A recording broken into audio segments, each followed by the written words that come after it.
Welcome to episode 304 of the Red Dirt Agronomy Podcast. I am Dave Deacon, and have we got a cool episode for you. We're talking about helping folks in rural areas learn how eating better can be a part of everyone's life with the Dirt Road dietitian, Sherry Glazier. She has a great story about living in rural Oklahoma and why it's important that dietary professionals understand where their food is actually coming from while they're teaching folks about the healthy ways to live. Go ahead and hit the subscribe button so that way you'll be one of the first folks to catch the episodes when they drop every other week. By the way, you'll be able to find all of the information that we talk about in this episode and past episodes on our website, reddirtagronomy.com. As always, we start with a quick trip around the table for an introduction to the dream team of dirt and everything that grows from it. Let's start with Oklahoma State University Extension Precision Nutrient Management Specialist. Talk about what goes into that Oklahoma, I'm going to butcher the name. Dr. Brian Arnell. Next to him is Extension Specialist for Fire Ecology with Oklahoma State University. The groups that have an advocacy group, that's the deal. That's who gets heard. And so in agriculture, we've never done a good job with that. The one, the only, John Weir. And next to him is Oklahoma State University Extension Cropping System Specialist. You know, I feel that sometimes people have this like 1980s view of farm life and, you know, the picket fence and the cows and all that. And then they realize, you know, sometimes agriculture isn't the most clean and friendly of environments because, you know, there is the weather or there is something like that, and then leave on the opposite side of the fence. Dr. Josh Lofton. And before we get to Sherry's interview, let's get a quick crop update from Dr. Brian Arnell that was recorded yesterday, February 15th, 2024. You are listening to the Red Dirt Agronomy Podcast.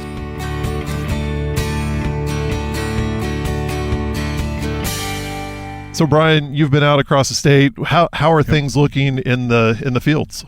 You know, wheat growers are confused because there's moisture. Right. They're really not sure what to do with themselves right now. Everything's drying out. I've been around a lot in north central, up into Alva. I'm getting a lot of pictures all the way up into Kiowa, Kansas, into Wichita, Kansas, and then a lot of calls from Altus area. Right. Wheat looks good. Yeah. The early stuff, it got burnt back, Yeah. right? So most of our grazed wheat that got big, it burnt back. The little stuff, the late planted grain only, man, it's starting to take off. It's jumping. It was fun today. So I was flying fields, Yeah. with my drone. I think I looked at about 10 fields. All of them had enriched strips. And I'd looked at another 5 or 6 on Monday of this week. And about 50-50 are showing up. And the fun thing is that this is all one producer. Oh, right? wow. And so it's just one or two producers. Right. And so all planted within about a week and a half, all Okay. very similar varieties. There's a range of sorghum stubble, soy stubble, a little bit of corn stubble. But, you know, a third of the fields are just really, really nitrogen responsive. Yeah. Now, these farmers didn't put any pre-plant down, minus what was in drill. So Right. we've got a third of the fields that are ready, they're hungry, need nitrogen. A third of the fields, I couldn't find the strip to save me. Really? And then the other third, it's starting to show. Yeah. So in these fields, I mean, I was within 20, 30-mile range Yeah. in any direction. So it goes to show the variability in nitrogen demand, nitrogen carryover in soils. But overall, now's go time, right? So top dress is starting to go out, and I'll continue to say, depending on your situation, you can hold through hollow stem and play timing. There's those that need to start running for acres now. Right. Get a good rain, get it in. Seeing the same thing here and up north. A lot of the northern fields are not showing enriched strips that I've seen, but have really good growth and really good tillering. So trying to get them to hold back a little bit. One option a lot of the growers are doing right now is putting on a shot, and they have been for the last 15, 20 days, Right. about 20 to 40 pounds of nitrogen. Yeah. Getting a base down and wanting to see how the rest looks. What is fertilizer price? Yeah. Wheat price, wheat growth look. And so that's a really good option if you're wanting to be limited on input. Right. Is to kind of to play that game. Get some out there on those responsive fields. I would say if you've got little wheat right now, you can still get an enriched strip out if you're not ready to run nitrogen and look for that response let the field tell you what's going on. Was in a couple canola fields today. Okay. They look really good. We don't have a lot of acres, right? So limited acres, but the fields I was in made it beautifully through winter. Right. Starting to get green up. Yeah. Really good stands, and so those that went that I've seen, I'm expecting good out of those few fields. It's kind of a new thing to actually have moisture this time of year. Yep. I mean, I'm looking at the mesonet right now. We're standing here at the agronomy farm on the 15th of almost of January of February, and I'm looking at the mesonet, and at 4-inch fractional 1-day water index, I mean, it's green. It's close to full saturation on that, if I'm reading that correctly. And that, what does that mean for those producers who are making that decision, not knowing if we are going to get more rain? Because, I mean, from what I understand, we're turning from an El Nino into a La Nina, and that doesn't fare well for Oklahoma summers. No. A couple things. One is that nitrogen, even with a little bit of moisture, will get in. Right. If it does turn off, if we don't get rain, we have moisture, but we won't make it to the end. Right. We still have to have rain in April and May. Right. And so if we don't get rain February, March, April, and May, you probably don't want nitrogen out anyways. Right. And I'll share, there was, I've been in a range of fields from the bottoms, Red Rock bottoms. I was over there just north of Red Rock. Yeah. There are fields that are so saturated, you're still 2 or 3 weeks out of getting into them. Yeah. Most of the fields I was in, there's still plenty of soft spots. So you can go fertilize, but I saw half a dozen rigs running, and they run on top, but you see backside of terraces, low-lying areas, there's still wet ground. Mm-hmm. And so, which is good. We haven't had to deal with ruts in a while when it comes to wheat field, but that soil moisture is great. It means we've got a bank to start working off of. We still need those spring rains to make. Well, and one thing that producers are looking at right now is scouting for first hollow stem. Yep. Are you hearing from producers that I guess it's mid-February, so I mean they're probably not seeing it turn yet. And to that end, is it okay to go ahead and make an application, around that first hollow stem time? Yeah, no. So, and this is what I take. So we'll start hitting our southern range, the Red River range. They're getting awfully close on some of the varieties and some planting dates.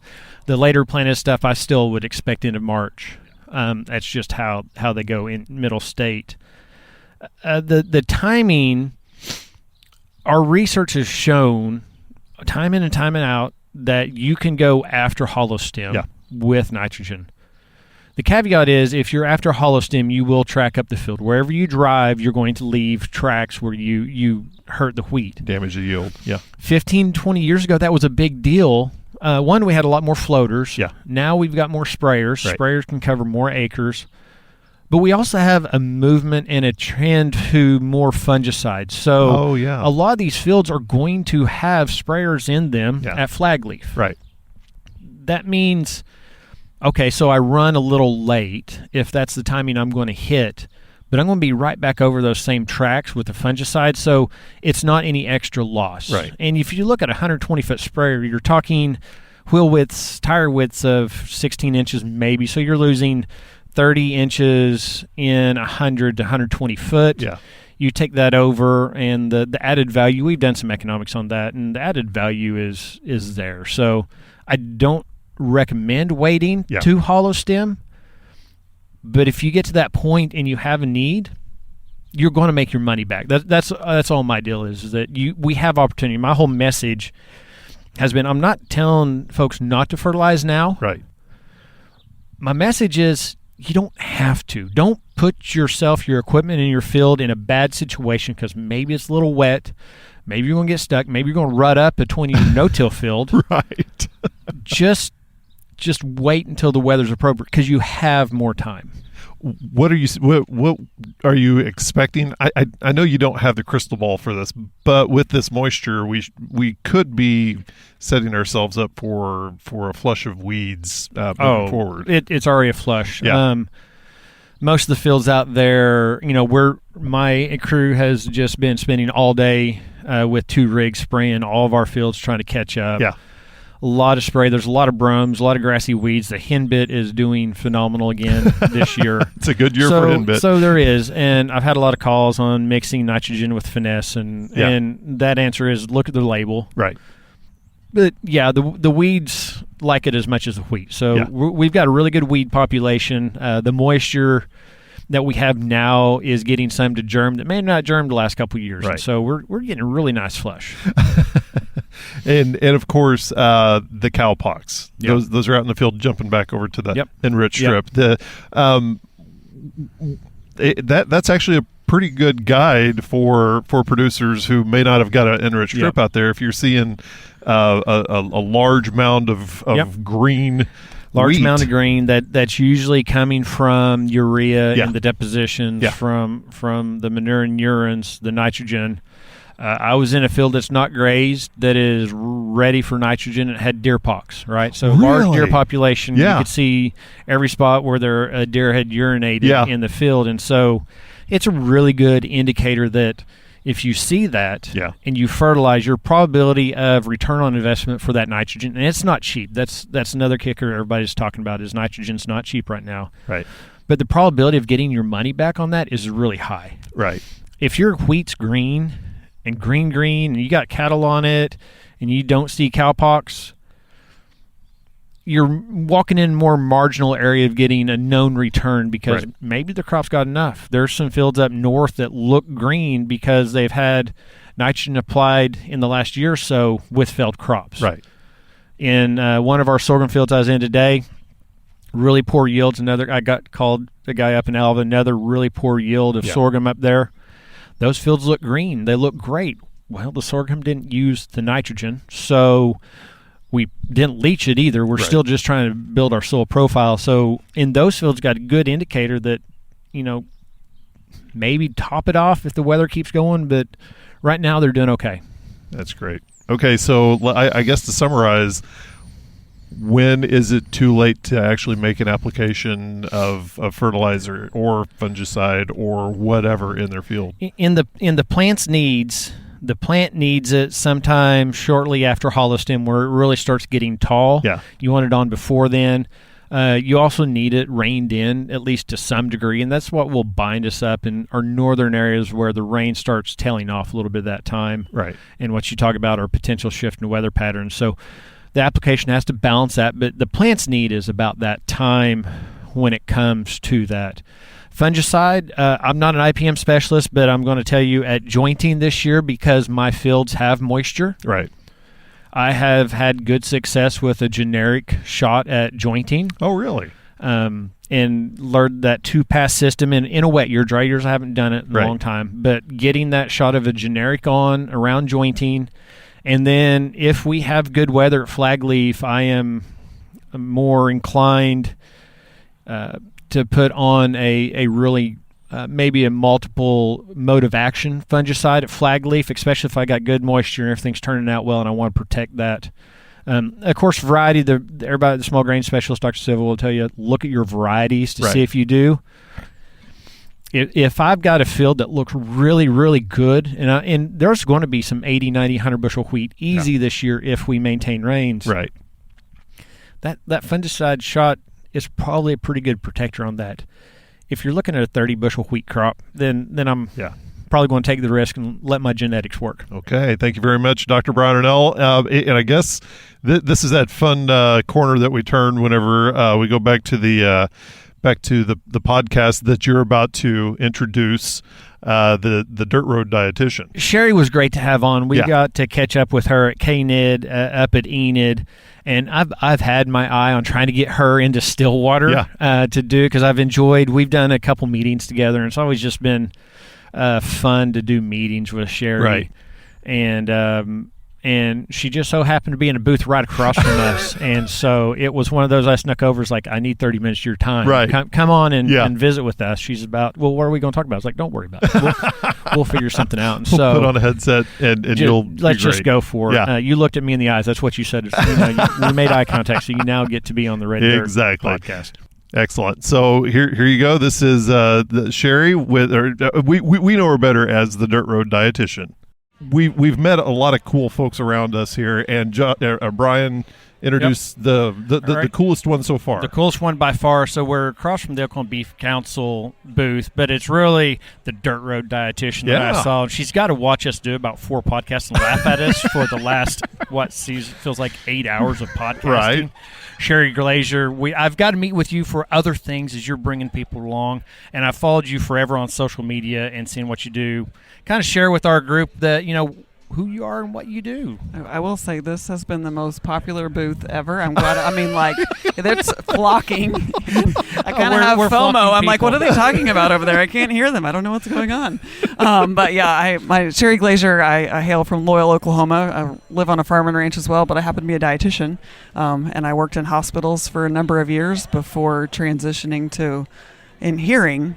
There's a big gap in the professional world of where food comes from, but also in the consumer side as well too. And so I've been with the Beef Council, contracting with them for about 7 years. And anyway, as it kind of continues to unfold, that other commodities and things are identifying that gap as well too. So whether it's me educating consumer gaps, but also I work with a lot of dietetic interns, so future dietitians, and taking them on farm tours and being able to see and meet the people, but also meeting experts like yourselves, but also veterinarians and ruminant nutritionists and all those things too. There's a lot of pieces of the puzzle that people don't have access to.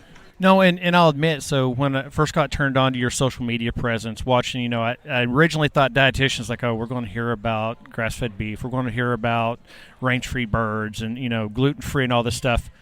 And every now and then, you're doing some really cool things on your social media, which is like, all right, we're on Combine, we got to have food. And, so you go through the whole series and you're not just like focused on one. So can you tell a little bit about your social media presence, Dirt Road Dietitian, what that's about? So I think why, sometimes I'm like, why do I do it? Or why am I even doing this? And I always remember, I'm like, it's because people didn't know, or I was at dietitian meetings and all I heard was what you just said is, maybe, should we be recommending this or should we be recommending that? All the words, or should we, Roundup is killing the world. All the worlds, words of the world now. Here we go. And honestly, I was just sitting there and like my blood pressure would just start to rise, and I'm like, and there was no one ever saying anything of the other. And I grew up on a stocker cattle operation and a wheat operation. It's the only thing I've been around, and I'm like, well, no, we don't use Roundup to ripen our wheat, and we don't do these things. But I was like, how do I even, where do I start? And so I just kind of started sharing what we do on our farm. I'm like, this is the story that I know best. And so, interestingly enough, I'm married into another farming family. So, I mean, glutton for punishment, I think. But anyway, so we just kind of shared that. And then I have young kids, and people are very interested in what you feed your kids. They're also like, oh my gosh, you feed your kids chicken nuggets. And I'm like, yes, it's still a great source of protein. And yes, we feed canned vegetables and canned fruit, and it's on the table and move on. I'm 30 miles from a grocery store. There's no convenience that we have. And so, but part of that too, that's being able to become relatable to that. Do I also think social media is very hard because it's hard. It's hard to stay active and stay engaged in those things. But again, I think you just kind of lay a foundation. If you need to take a break, you can take a break. But also know if people are interested, they can reach out to you too. So what if you look at, let's not say the interns, but the established dietitians? Is there anything that you seem to battle coming from the ag side? A common misconception with dietitians that are out there, or are they all well versed as you are? Yeah. Definitely not as well versed, but I think they are becoming accepting of that. I feel like I'm creating an aura of like, hey, let's ask Sherry first, or let's ask her to see where we should be on this, or where does this come from, and then so from that, creating opportunities. So through our Oklahoma Academy Nutrition and Dietetics organization, they said, hey, we want to do some sort of farm tours this year. We have no idea where to start. They have no idea who to ask, and I'm like, well, let me get to work. So anyway, we had our first what we called Grown event, where Oklahoma's agriculture and nutrition experts meet. And so we actually came to this area right here. Been able to work a lot with Brady, and I pitched it to Mike Schulte as well at the Wheat Commission. And I said, hey, I've got an idea. What do you think? And Oklahoma Farm Bureau also helped to make it possible as well too. And we had about 23 dietitians and dietetic interns. And ultimately, they were just like, we don't know. And I think creating a safe space for them to ask those questions. Yep. And I also know that them meeting farmers and meeting the researchers and meeting the people that do this for a living, like we have PhDs and they need access to you guys, yep. Right? And to be able to ask those questions. And then they're like, oh, well, that's not what I've heard. That is not what I've seen, because a lot of that is marketing and a lot of that is very I'm just going to say people think it's very sexy to have all these marketing terms, but in the reality, here's what's the most sustainable from feeding the world. So we were just talking with Mike Schulte. Josh wasn't here, so you're doing it all since you weren't here. You're voluntold. But we're planning for spring. I actually said I'd do it, Joshua, so you're okay. Planning for the spring to do some more panels, so I'm really excited about that. Kind of talk about what goes into that Oklahoma. I'm going to butcher the name. So what are they going through? You're talking about taking the dietitians to the farm. So what are they experiencing beyond just meeting the farmer and the scientist? Yeah, so and part of it's just the process. You can tell them all you can tell them in a conference room. You guys know this, but until you get out and get your feet in the dirt and see and smell and experience, it's really hard to argue or really hard to say otherwise. Ultimately, too, I want to give them this experience and be like, no, I have been there, I have seen it, and I've talked to them myself, which is still hard to do because you only do it 25 people at a time. It's slow. But on the flip side, I have personally been able to go to California and experience canned tomato tours and canned peach tours. I otherwise didn't have that experience here. People have a negative association with canned goods for whatever reason. Literally, field to can in less than 6 hours from out there, and I'm like, you can't argue with that. And so again, for me, I got to experience that on the flip side as well too, outside of cattle and wheat country, and so I feel like I want to again continue that that environment, to put them in those environments. So what was the transition like going from, you said hospital dietitian, to what you're doing now? Because that had to be a big leap. Definitely.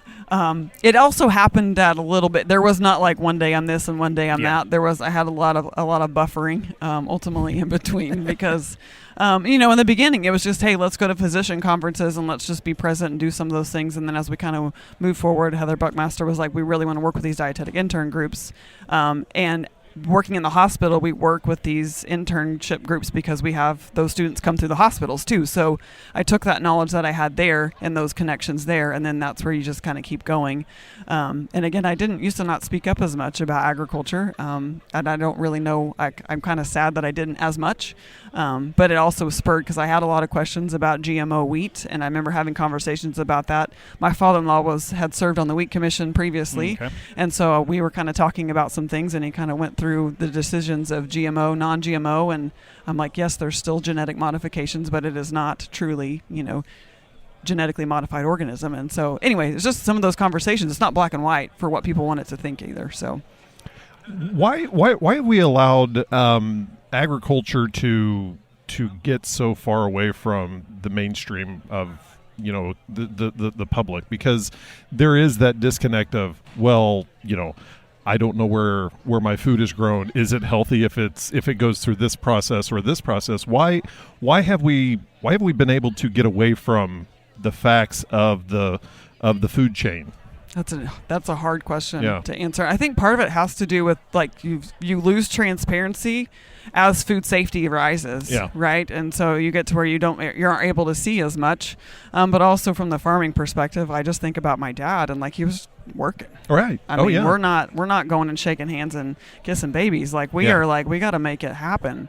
And I mean, I think that has to do with part of it. So now I guess the kids that love how they grew up we become listen, this is inaccurate. And I think social media, I really think back to what was life like before social media? A lot. It's good for a lot of things, but also, I mean, you have people that previously didn't have a voice and now have a very high pedestal that they can create for themselves. He's getting really stressed out about that. No, you're right. The groups that have an advocacy group, that's the deal. Yep. That's who gets heard. Yep. And in agriculture, we've never done a good job with that. Yep. And I was working on the most with beef checkoff, right? We were like, well, why don't you see this or why don't you see that? We see all the antis, and I just a lot of times, just asked to follow the money, and see what their core values are, and that's part of it too. But anyway, and that's why I still think checkoffs are just so important, because again, that's the direct connection that we can make to the people that we're ultimately serving, right? We're growing this food and raising it as safely as we know possible, to feed our neighbors and friends and the world. We feed our families the same thing that they do as well too. There's nothing hidden over here in a cubby that we get that you don't. That's whenever you take these people out on farm tours, how resistant to even doing that kind of thing were the dietitians? Or, I'm sure that because you have grown up on a farm and you actively are in that farming community, how resistant was it for growers to allow them to come and meet in that common ground? So the hard thing is finding people willing to let people come on their properties. It's a risk, and I fully recognize that risk because you just don't know. It takes one wrong picture, one wrong thing. We all know what happened to Fairlife and all of those things, and you get framed. And so I always recognize the amount of trust whenever I make a phone call and say, hey, would you be willing? And most of the time they see us, but I also totally understand when they're like, yeah, don't want to do that. And as far as inviting them, the interesting thing is kind of what I've learned is I would love to get to where we've created a sought after events and sought after reputation that they want to come and aren't required to come. So there's some groups that we have that they're required, and there's always an initial barrier that I have because I am with whichever commodity I am with. They think we are, here to big beef or big wheat or whatever that is, factory farming. And so you kind of have to overcome that. But if it's an event where it is invitation, or if it is like, hey, you can want to sign up, and those are the people that we really want, right? Like they're like, I'm interested in learning. And also we've created a reputation that, hey, they have really, really great agriculture in Oklahoma, has really, really great programs. That's the way I look at it, is it's all of us that I want to go learn from them. Do a lot of those people that come out on those tours and do that, do you see them, do they get that aha moment where it's like, it busts everything that I've ever thought? Yeah, and sometimes I think it's hard for them, especially on this last Grown Tour that we did, as they were hearing things and Dr. Warren was talking and they were just like... That's enough to say. That Dr. Warren was talking is an immediate knowledge base. I know, but they have to have, they have to hear that information, but it's really hard for them to absorb, and it takes a little bit. So through post-survey, that's my jam is like, I need some data. I need you to tell me if this was valuable or not. But in that post-survey data, I mean, hands down 100%, they were just like, I had always been taught this, and this has shown me a completely different light. Even if it just shows them, I'm not saying right, wrong, or indifferent, even if it just shows them that there are more to the story than what they have been fed. No pun intended. So Jason will do that. There's more to Jason's story with all his stories. And Jason feeding information is scary and awesome at the same time. It's beautiful. So, and I'll be honest, that day was pretty chilly, right? That day that we had was chilly, and I was a little bit nervous because it was like 60 degrees the day before, and the next day was really cold, but they were all in. And so people worry about that too. Like, sure, you have a tour plan. What's about the weather? And I'm like, the weather is the weather. Yeah. Like, just like we're enduring right now, it's going to be, negative degrees in a few days. And I mean, we move on. We don't hole up in our house and say good luck to our cows. So have you ever got the inverse to where you had somebody come in somewhat positive and then leave? I feel that sometimes people have this like 1980s view of farm life and, the picket fence and the cows and all that. And then they realize, sometimes agriculture isn't the most clean and friendly of environments because, there is the weather or there is something like that, and then leave on the opposite side of the fence. I don't know that I've experienced that explicitly, but I think they do have had. Most of them are 2 to 3 generations removed, right? And so what they have experienced is in the eyes of a grandchild, in the eyes of a young child, which is very different than those when you're a grown adult or having to manage and things. So it may not be so much of a negative thought, but more of like putting themselves in that person's shoes. In the managing and decision making. Yeah, I go back to, me and Beatrix, we were working with a grower out in Louisiana, and they were cutting cane, and they were dumping it on the ground, and it was this big old wad of cane out there, and Beatrix snapped a photo and put it on Facebook of like, this will be on your table in 6 months. And that did not go as promising as it was there, because people are like, what do you mean? Like, yeah, this is sometimes agriculture isn't the most friendly environment, if you will. I will say, now that you say this, is like, I was like going back through the Rolodex, right? If anybody knows what a Rolodex is anymore. But this group does. I'm in good company.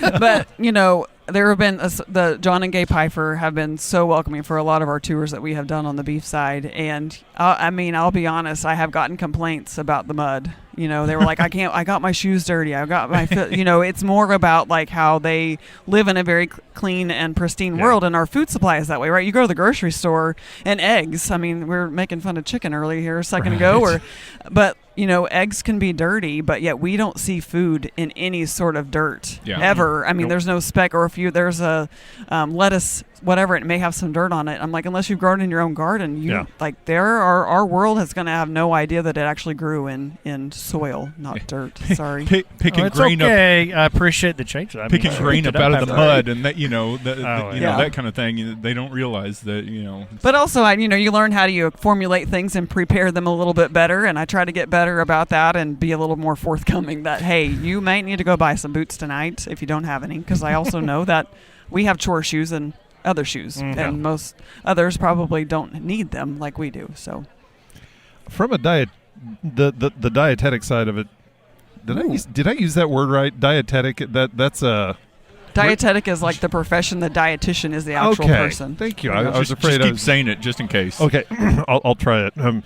So from the dietetic side of it, but seriously, how do we make better decisions for the food that we do eat? Because my kids, I'm trying to make better decisions for them than I did growing up, and not going with the Pop-Tart, going with the grapes or whatever like that. How do we make that more how do you balance convenient versus healthy? Yeah, because we're busy. Yeah. We're very busy. A lot of folks are very busy, but it is making that convenient decision. How do we make that more mainstream, easier for those split-second decisions? Hey, let's not do that. Let's have this. Yep, automatic. So I think the first thing starts with, like, we don't have a solid foundational of nutritional knowledge, right? What we know is what our grandma told our mom and what our mom is doing for us. And then you go meet your friends and they're doing something else. So there's really this... I mean, most people, honestly, I feel like they're just like, we're winging it. I don't really know. Oh, yeah. And then they think, well, I'm the food police, and I'm here to judge everything they do, I right? You have that judgment of me. I mean, thankfully, we've overcome that by now. Kind of. Oh, I didn't know that. Okay, sorry. I thought she was here to I tell us. Okay. Associated with beef, trust me, people think they're like, oh my gosh, she is good because she's hanging out with me.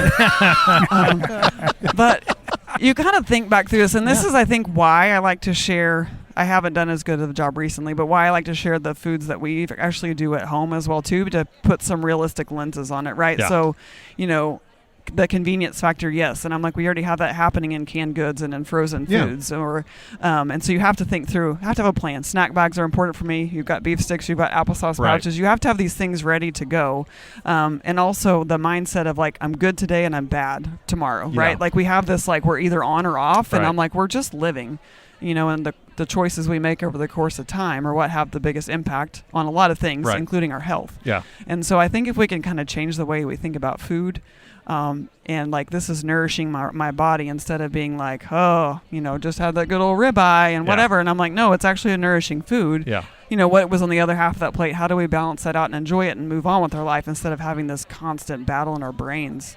It's an emotional battle for a lot of people. Because I feel like the science of dietetics has been... Look at you using my word. Thank you. The last couple of years, is anything, is what you're dealing with, the learnings of the diets, anything kind of coming to forefront you're seeing that maybe 10 years ago was thought differently? Yeah, so it's always changing. And interestingly enough, nutrition is still a fairly young science, and it's not something we've known about for a super, super long time. Thanks to actual world wars is why we identified that, hey, we need to make sure we're feeding our people adequately, because they were not. Yeah. And so through that, I mean, eggs is a prime example. Eggs have been like bad, good, and right now we're like on the good train. The yolk, keep the yolk, do not throw the white out. It's the most bioavailable protein that we can actually consume, and people have a hard time with that. And so then they just want to remove eggs, and I'm like, well, what's the rest of the story, right? Are we doing a sausage, egg, and cheese biscuit, which is fat on top of fat on top of fat? Like, what's that going on? Or do we switch that out with some whole grain toast, and even if it's just an apple with it, that's fine too. So it's just, I don't know. Again, all or none mentalities is what we kind of hang out in, and it's not necessarily. Well, that's across that all. way. I mean, we get in the conversations. It's the fields that we deal in, it's all or nothing. And Right. we get into it's whether no-till. I mean, at time is all or nothing. You either did or you didn't. Yeah.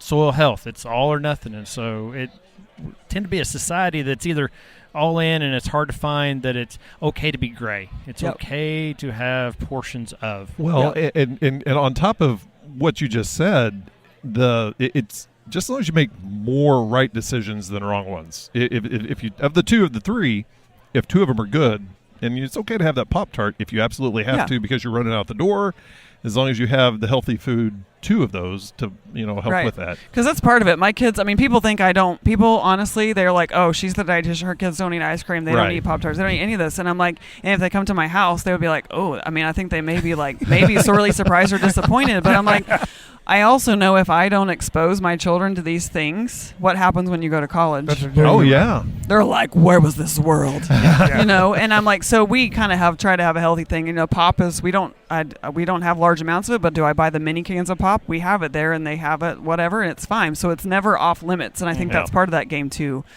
because it can get, it's hard. I recognize that for sure, but I think there's a lot of opportunity for people as well too. Through that, you're like, okay, positive relationship with food also comes with activity or movement, Exactly. right? Find something you love to do. All we think about is the treadmill and dreadful this or dreadful that. I'm like, I don't care what it is. Let's move. just do some movement, find something you enjoy. Pickleball. People are loving pickleballs. I'm like, just go do that.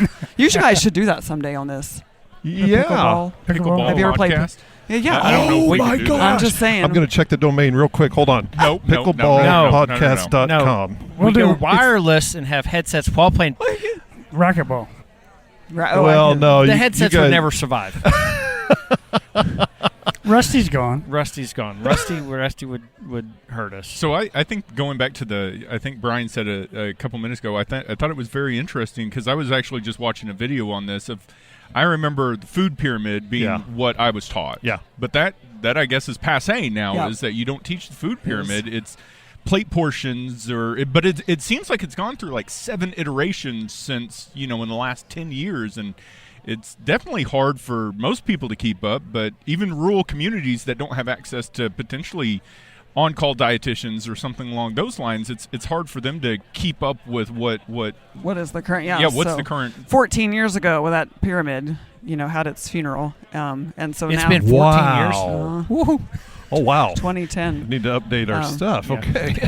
Yeah. Wow. Anyway, so now they finally was like, people eat off of a plate, right? Yeah. So like let's teach, look, where are your veggies? Where are your fruit? I mean, and people are like, I can eat fruit at a meal. That's the other thing for people. They're like, I didn't know I could do that. And I'm like, there are no rules. Like, there are no rules here. Right. And so I think that's always helpful. Like, Hey, you see didn't it grow as up you at my do it. house. Sure, there are rules. Rules. I know. Finish your eat that, clean your plate, all the things. And people, grown adults, still struggle because grandma or mom is still in their ear that I should eat all of this.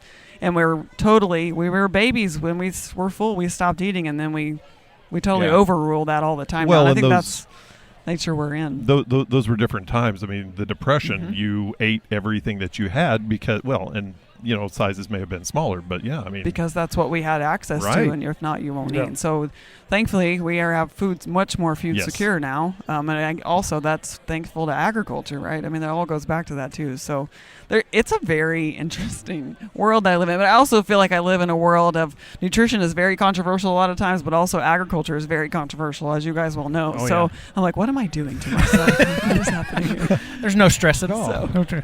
So what do you think of the concept of, you talk about us being very food secure and very food safe for the most part, but the perception, it seems like, of the general public is that the United States is very unsecure and very unsafe with their food compared to like the EU, comparatively. So like, how do you get over that misconception or that misperception that, the European Union or even other South American countries are actually safer in their food because of glyphosate, because of GMOs, because of antibiotics, because Food so dyes. how do you change Food that dyes, perception of a mass population?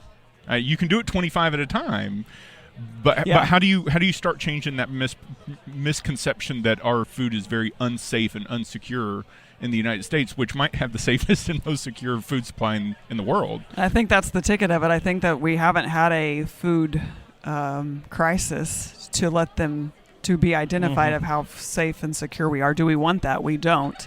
But the more privilege we get, the more demanding we have become, right? So organic used to be the bougie thing. That's what I was. And now the next level is now you're Regen. What'd you say? Regen. Yes. Regenerative. All the raising claims, and now, I'm going to get this from a regenerative farm. Yeah. You know, so now organic has now become attainable for people, and that equates to some people's minds as organic. Organic is more safe, and then we also know that that's not the case. So, do I have an answer directly to how do we solve this massive crisis in my profession? I asked Blaine Arthur the same thing, and she didn't give me an answer either. Well, I'm glad I'm in good company. It's probably the podcast. They don't want to break it on this podcast. yes, That's we're what it is. I'm trying to get hot, hot takes. world-breaking information. But it is hard whenever you have these other countries that have these standards that now make you feel like, even if it's non-hormone treated cattle, now they feel like that is a safer thing when we know there is definite science that says this is a very good thing if we want to choose to use this technology, but yet, how come they don't do it? So it must be better. So it's like the lack thereof makes people have this sense of security, and I don't know the answer. Well, I think that's a good comment, because I think everybody sees FDA recalls as a bad thing. It's 100%. no, that's a good thing, because any country that doesn't have recalls, you start wondering if we have this many, it's not that they're better, it's just not that they're catching it. So then from that becomes the conversation of food waste, right? So then they're like, well, then all they see is oh my gosh, 100,000 pounds of ground beef's been recalled. Where does that go? Nobody's eating it, right? It's not going, it's going to waste. And that's hard for a lot of people, but yet how many people would it have killed? Yep. Yeah. And that anyway. So I think, again, just headlines, and then you got to read further, but we're not reading past the headlines. Yeah, nobody reads past the headlines. Very few. So Why? Well, and you kind of answered this already, but we have that picture of that Angus cow, and that's what we want. Oh wait, you mean it was fed this? Oh wait, it may have had this hormone or whatever. Oh wait, it does this. How do we get that to be the norm? It's okay to have those in there. Taking the education to the next level. How do we do that? So I think understanding the mechanism of action. What's the purpose of it, right? So we've learned too that if we say antibiotic and hormone free, to the general population, they think those are connected, that they're married, exactly, and they're two separate. Yeah. They're two separate purposes, and so I think we have to remember that too. The antibiotic situation. That's what I hear a lot. That people get really unnerved about that as well too, which we also know the beef industry is doing. I mean, you cannot have antibiotic residue in beef, but they're still on the label. So if it's not on the label, then I don't know, and so it still could have it in there, and that could be unsafe for my kids. However, this is the most affordable, so I'm still going to buy it anyways, and so then the confidence is not necessarily there. And one thing to remember is the FDA. All of those quality checks that are built into, getting a food approved, they're there, and they said that it's safe. Yep. So that's one thing I have to consciously think of is the FDA said it's okay. This is a good food. They're not going to allow something that is going to be harmful to our population. Right. That they know of. Trans fat's a great example, Yeah. right? So it was, and then we were not recognized as safe, and it's gone, and now it's like how do I need to check this? And I'm like, you don't need to check it anymore. It's not, it's not going to be, unless it's a supplement. Supplements are not regulated. Right. That's true. Wow. I could go into labeling, but I don't Let's think we not. want to keep going. Let's let her get. You want to plug any of your media outlets, anything that you're doing? Plug and. Yeah. So you can find me on dirtroaddietitian.com is my main website, and then Instagram and Facebook as well too. Dirt Road Dietitian is DIETITIAN. Ah, okay. Why did you take to social media to deliver your message? I presume that's your primary meeting with the public, but then also you do have other meeting with organizations as a dietitian for some of these tours that you're doing. But why did you say I'm just going to make social media, my Facebook account, my whatever account, my primary route to connect with folks? It's the easiest. I would just say gazing in the window, Yeah. right? Like people can just peek in Yeah. and just get a feel. And then decide whether or not that you are making accurate recommendations and safe choices, and then that has become that. So social media, if you didn't know this, it doesn't pay at all. Right. I think that's what some people are like, I'm like, it doesn't. So it's just Yeah. something that you feel like it's important for you to share, and that's Yeah. why, which has led to other opportunities. And ultimately, like, hey, like I can trust her because this is what, kind of gives them people another lens outside of just LinkedIn of what's really what are their views and values as a professional as well too. So that Mercedes out there isn't yours. Definitely not. Okay. John, 4-wheel drive is a necessity where I live. I think we're good. okay. Well, thank you so much for going on with us and helping us understand more about the relationship between the I'm going to mess it up again. Yeah, you've already fell in that. Well, no, puddle. I was going to say the dietetics. the dietetics, the dietitian, approach to eating, more healthy, but then also making it more accessible. We sure appreciate Yeah, it. 100%. Thank you. That was a fun interview. Thank you for listening in on this conversation of the Red Dirt Agronomy Podcast. And if you'd like to join us on the next discussion, send us an email, podcast@reddirtagronomy.com, or send us a tweet. Our handle is reddirtag. We'd like to thank the Dirt Road dietitian Sherry Glazier for joining us on the podcast, which was recorded at the Oklahoma Wheat Commission and Oklahoma Wheat Growers Association booth at the KNID AgriFest last month. If you get a chance, head over to our website where you can find more information about all of our guests, along with any of the resources that we talked about today on the podcast. Head on over to reddirtagronomy.com. For Dr. Josh Lofton, Dr. Brian Ernell, and John Weir, I am Dave Deacon, and we all want to thank you for listening. The proceeding is a copyrighted recording of Agnow Media, LLC 2024. And yes, all rights are reserved.